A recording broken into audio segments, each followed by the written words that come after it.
Bonjour à tous, alors je vais vous présenter un petit tuto pour faire un mandala. J'espère que vous allez tous bien dans cette période de confinement et le mandala est une activité plutôt adaptée à cette période. Alors voilà, on va réaliser un mandala de ce type-là. Ici vous avez les différentes étapes et afin de réaliser ça, je vais d'abord vous présenter les petits outils que j'utilise. Donc des outils très simples que vous pouvez avoir chez vous. Un rapporteur, c'est très très pratique. Voilà, un rapporteur gradué. Une règle. J'utilise une gomme. Alors bon, moi j'ai une gomme en stylo qui permet d'être un peu plus précis, mais n'importe quelle gomme peut faire l'affaire. Un critérium ou un crayon papier. Le critérium est pratique parce qu'il est assez fin et on n'a pas besoin de le tailler. Et puis on va utiliser un stylo bic noir, voilà, un peu standard. Je vous avoue que d'habitude j'utilise plutôt des stylos de ce type-là. Alors ces stylos ont des diamètres différents. Hop, voilà, comme ça. On voit que les mines sont de plus ou moins épaisses et ça permet d'avoir des traits très précis. Mais voilà, pour ce petit tuto, on va utiliser un outil simple, le stylo bic noir. Voilà.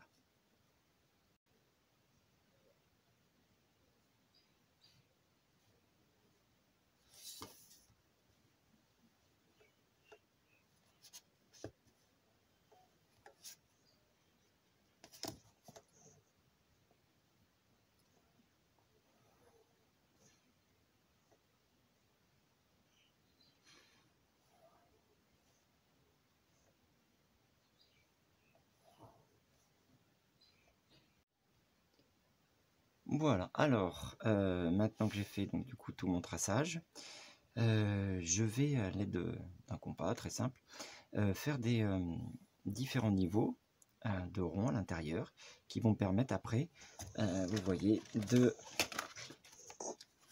des ronds comme ça, qui vont me permettre après de faire mes différentes formes et de me servir comme un petit peu sur un cahier avec des lignes pour écrire. Hop. Alors, on va faire en général, je me sers bien donc toujours du centre. Un petit rond pour faire le cœur, hein, le cœur du mandala. Voilà. Hop. Donc je fais des traits, alors complètement aléatoires. Hein, je choisis un peu ce qui me fait plaisir. Voilà. On repassera après au stylo noir, mais là ça va être pour l'instant que des éléments qui vont me permettre de faire des traçages. Voilà.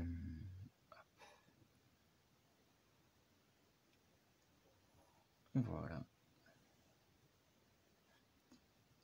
va mettre un petit au milieu.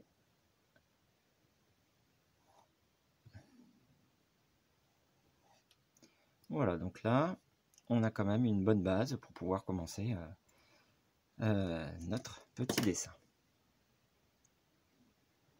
Voilà, alors on va garder cette partie-là un petit peu vierge pour que, au fur et à mesure de dessin, vous puissiez avoir un repère et vous rappeler, comment je dirais, les traits de base. Hein.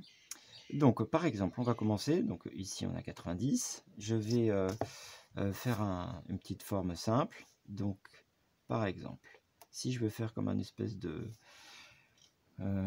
fleur ou un petit cristal, hop, voilà. Je peux faire comme ça. Et à ce moment-là, après, j'aurai juste à suivre mes traits pour revenir. Vous voyez. Et donc là, en traçant mes points, ici, chaque fois je vais faire des zigzags.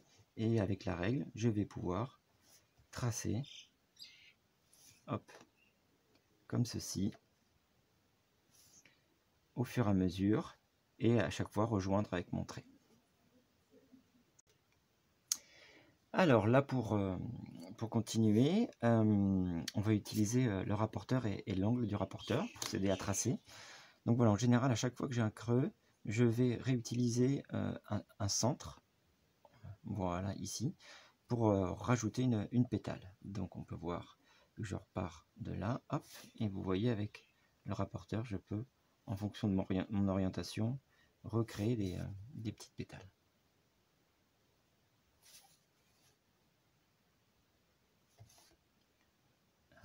Il suffit de prendre des points et après de les rejoindre. Voilà. Et après, eh ben, j'ai toujours des centres, et alors là, je peux faire, ben, comme je souhaite, hein, des petites formes pour augmenter mes pétales. Et je m'aide toujours de mon tracé d'origine. Voilà. Donc voilà, je continue un petit peu là aussi. Hop. Voilà. Toujours pareil.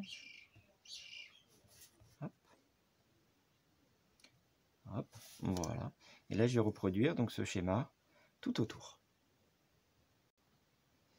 Voilà, donc pour aller un petit peu plus vite, je peux le faire directement avec le stylo Bic. Hein. Si vous avez peur de vous tromper, vous pouvez le faire directement au stylo, au crayon à papier d'abord, puis après tout retracer au stylo noir. Ce qui est simple aussi, c'est de faire les points pour pas se tromper, de faire les points de traçage au départ. Voilà.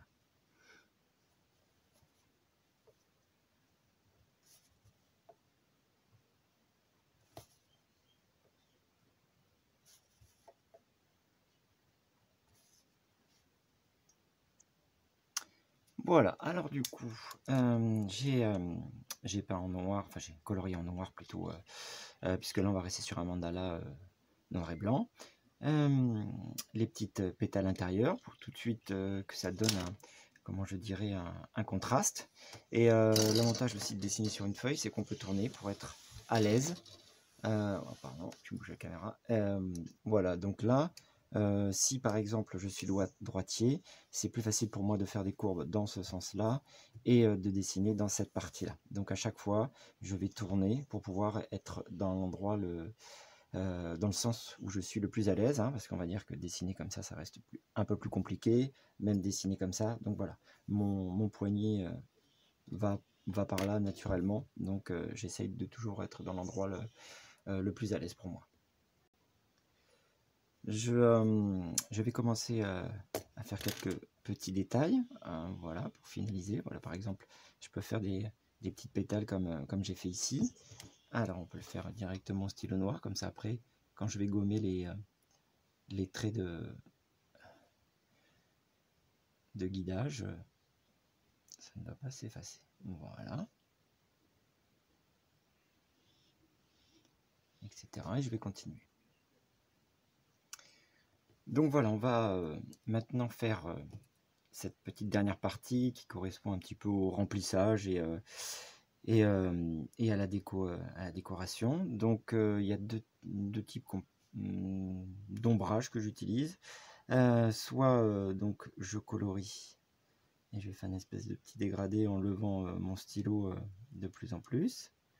Voilà, comme ça, en faisant des petits traits. Voilà, pour donner une espèce d'ombrage. Soit j'utilise le système avec des petits points. Donc là, je colorie. Voilà, je m'arrête et je fais des petits points de plus en plus espacés. Voilà. Et ça permet de donner aussi un autre aspect d'ombrage. Voilà. Et là, on a fait comme ça. Voilà.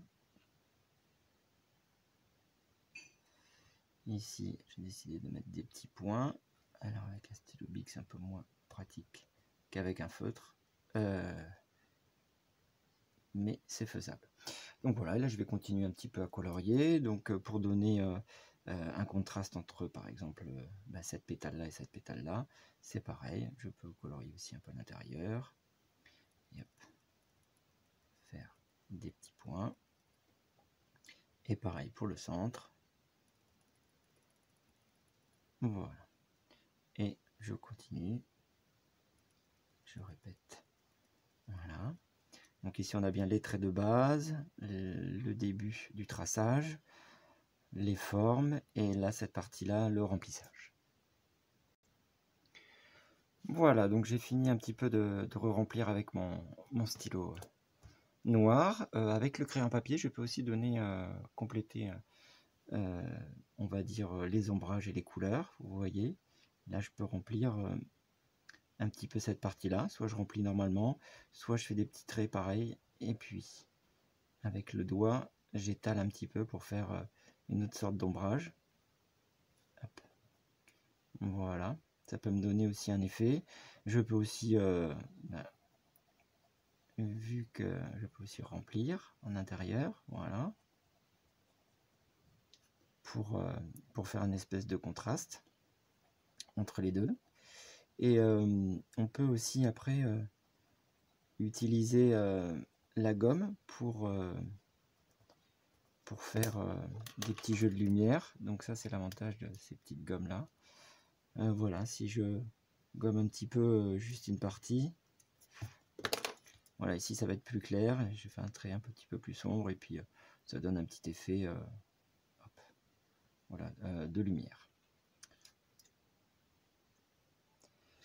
Voilà, donc j'ai rempli avec, à l'aide de mon crayon papier, des petites parties des pétales. En général, je remplis par exemple plus un côté que l'autre pour donner un effet de lumière.